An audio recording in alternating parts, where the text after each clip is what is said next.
Welcome students. So today we are going to do Norton's theorem, which is very important from exam viewpoint. Okay, so we are going to proceed with a statement में क्या है, a linear network consisting of number of voltage source and resistance can be replaced by a equivalent network having a single current source and a single resistance. ठीक है, जो हमारे पास ये linear network है जिसमें एक वोल्टेज सोर्स है और 3 रेजिस्टेंस है, ठीक है, तो हम इसको एक single current source and a single resistance में रिप्रेजेंट कर सकते हैं. ठीक है, हमारे पास नॉर्टन ने एक लीनियर नेटवर्क को एक इक्विवेलेंट नेटवर्क में रिप्रेजेंट करना बताया है. ठीक है, सो इसमें क्या है, इसको हम नॉर्टन्स इक्विवेलेंट सर्किट भी बोलते हैं. So this is what the relation is. ठीक है, so this is a relation and mark it as equation number 1. So in this relation हमें लोड तो पता चल गया कैसे फाइंड आउट होगा, but what about this Norton's current and Norton's resistance. तो इन दोनों को फाइंड आउट करने के लिए हमें स्टेप्स फॉलो करने होंगे. So step number 1, find a load on the source. So हमें लोड फाइंड आउट करने के लिए हमें short the load terminals A and B. तो हमारे पास जो यहाँ पे लोड था हमें इसको निकालना होगा and we have to connect this A and B. ठीक है, हमें शॉर्ट सर्किट करना होगा इसका. एंड देन हमें पता ही जी इस सर्किट में ओवरऑल रेजिस्टेंस फाइंड आउट करने के लिए हमें इसको R dash is equal to R1 plus R2 parallel to R3. ठीक है, सो इसको सॉल्व कर लेंगे हम. ठीक है, then taking the LCM and multiplying it inside and then we are going to get equation number 2. Mark it as equation number 2 and let's proceed to the step number 2.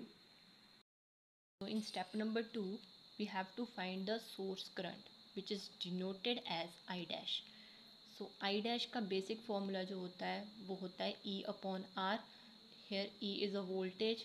ठीक है, so I dash is equal to E upon R dash की जगह हम equation number 1 put कर देंगे and then this will go in numerator. ठीक है, then mark it as equation number 3. Then in step number 3 find the Norton's current. अब हमें Norton current find out करना है. ठीक है, so Norton current find out करेंगे हम.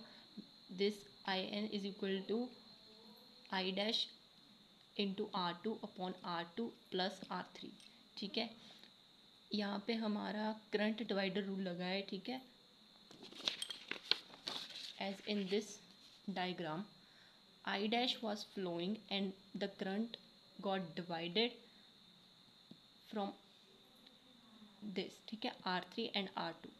ठीक है, तो I N is flowing from R3, तो इसके ऑपोजिट में जो है वो इसके साथ मल्टीप्लाई होगा.